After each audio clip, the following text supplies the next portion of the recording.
Petrol variants of Audi's popular A4 and A5 models have been removed from sale across Europe as the firm seeks to get them retested using official fuel economy tests.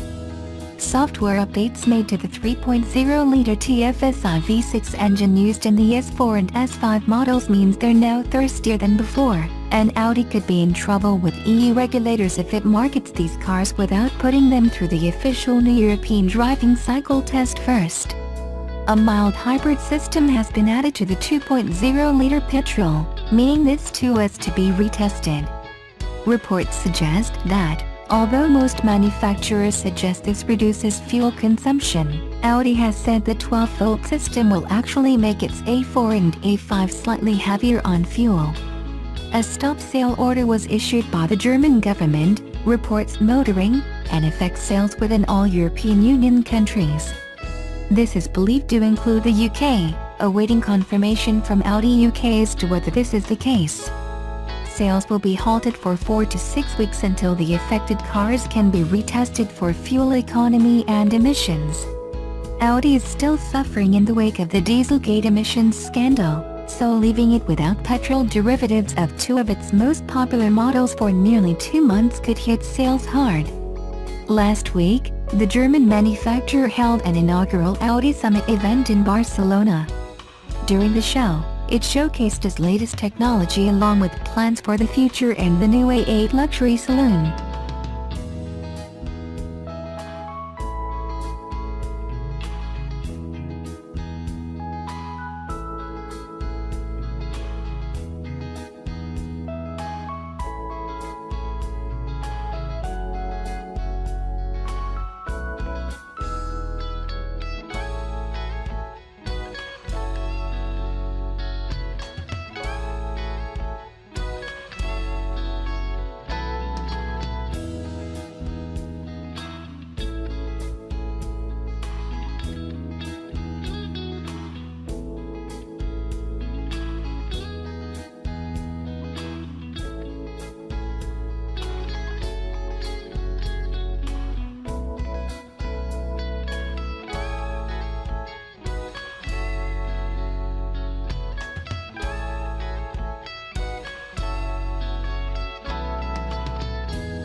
The upcoming Hyundai i30N is one of the most anticipated cars right now, and it is easy to understand why. The i30N will be Hyundai's first ever road legal sports car, and it promises a lot of power to offer. If that is not exciting enough, the i30N will not be making its debut alone, as the car is confirmed to get accompanied with the i30 Fastback. As how you can see in the picture above, the Fastback variant will have a sedan body style. Such a setup will give the i30 a wider market reach, as it can attract those that prefers a sedan over a hatchback. As how you can see in the picture above, the i30 Fastback has a nice blend of upmarket and sportiness to it. The proportions are also easy on the eye, and all that is left is for Hyundai to give the car the best performance around. If Hyundai can hit the right spot on fuel economy and power, we don't see why the i30 Fastback can't give the 10th generation Honda Civic a big fight. More details on the Hyundai i30 Fastback will surface when the car nears its debut early next year. Are you excited? There's no denying it, the new car buyer is winning at the moment, in a big way. While the small car segment is showing signs of decline, there has never been as much buyer choice as there is right now. And it's especially the case if you're after a sporty hatch.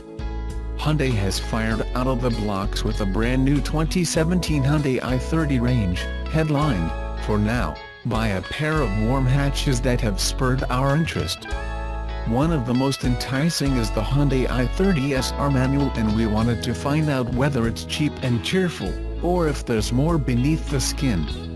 To spot an i30 SR in traffic, you'll want to look for dual exhaust outlets, chrome highlights and SR badges.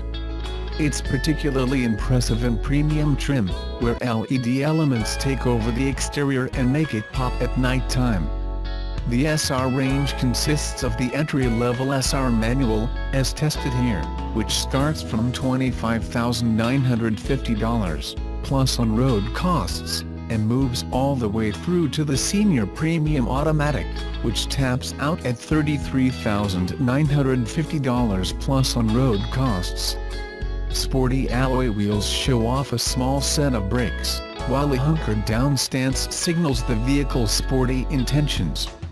Hyundai will build on this design when the newly revealed i30N hot hatch is released later this year, a car that will go head-to-head with the likes of the Volkswagen Golf GTI. Inside the cabin, the racy theme continues with red seat and dashboard highlights, along with contrast stitching in the steering wheel. It's subtle, but quite nice, flagging the intentions lurking beneath the skin. Under the bonnet is a pumped-up turbocharged 4-cylinder petrol engine. Producing 150 kilowatts of power and 265 newton-meters of torque, the 1.6-liter engine is mated to a 6-speed manual transmission. On the combined cycle, it consumes just 7.5 L/100 kilometers with the manual gearbox. Hit the starter button and then, well, it's actually not that exciting. In fact, it sounds almost identical to the starter motor noise of the old Hyundai Getz. Instead of greeting the driver with a mild burble or splutter on start, it sounds incredibly docile and innocent, not ideal for a car meant to be a warm hatch. Unfortunately, lack of noise is a common theme amongst Korean cars. In fact, Kia's Australian arm is currently working overtime to ensure the Kia Stinger actually sounds good when it launches locally in September. Noise aside, it's a manual release of the emergency brake. Non-SR and non-manual i30 models use an electrically actuated emergency brake, and a slot into first gear before things get moving. The 6-speed manual is a relatively short shift, but it could be a touch shorter and more accurate. Don't get me wrong, there's nothing wrong with it, it'll just be nice to see a bit of sportiness in the gear shift to match the SR badge. Luckily the clutch is light enough for peak hour traffic, but easy enough to use for the occasional spurt of faster driving.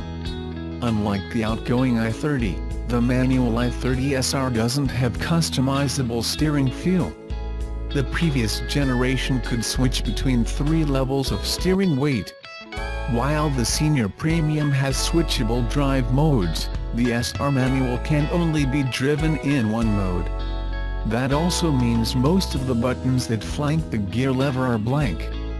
These would otherwise be reserved for drive mode selection, steering wheel heater, not available in Australia, and a host of other features. This makes that area look a little cheap, but it's not the end of the world. All concerns about buttons and emergency brakes are thrown out the window the first time you assault the throttle. This thing has some serious pep. Give it a squeeze in any gear and the tough little engine begins hurling torque at the front wheels. Line up a set of corners and the i30 SR really comes to life. The direct and communicative steering gives you the raw elements of a fun hatch, while the sharp throttle response helps keep the engine on the boil. The brakes are excellent too, responding eagerly with each application. At the top end of the rev range the exhaust really comes to life too. While it doesn't have the crackle and pop of many more expensive hot hatches, it's still emotive and fun, especially during a quick gear shift. One thing that will begin irritating you very quickly is how intrusive the stability control is. If you take off too quickly in first, you'll see that evil traction control light flashing before it immediately cuts torque and leaves you in a dead spot for what feels like an eternity.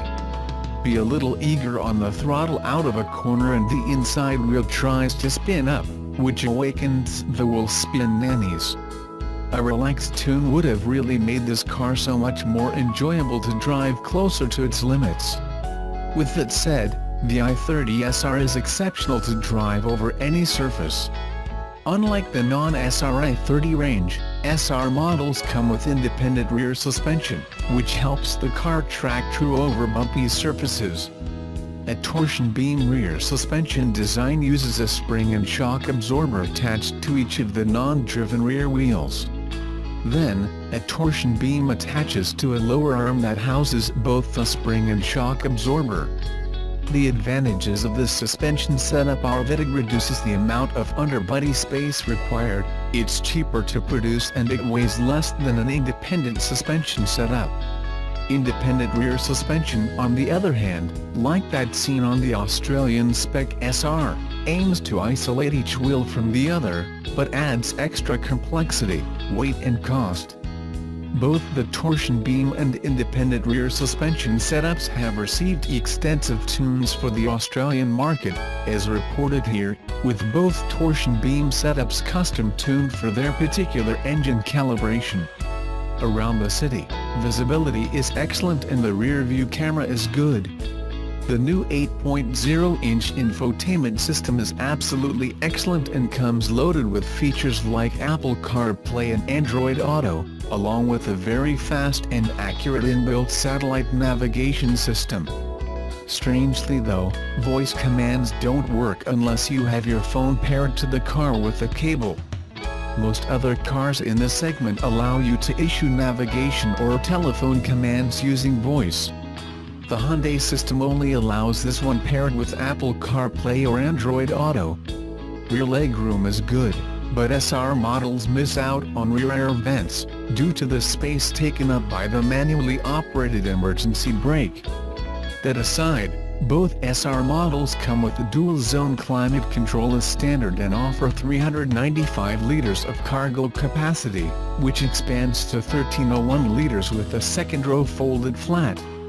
In keeping with the rest of the Hyundai range, the i30 lineup comes with a 5-year, unlimited kilometer warranty and affordable cap price servicing, which costs $807 over 3 years if you average 10,000 kilometers a year, or $1,820 if you average 20,000 kilometers a year. Which i30 SR model would we pick? Well, I'm a sucker for both safety equipment and fun features, so I'd be going for the Senior Premium. But, if you're content to compromise on potentially life-saving safety equipment, the i30 SR manual represents incredible value for money.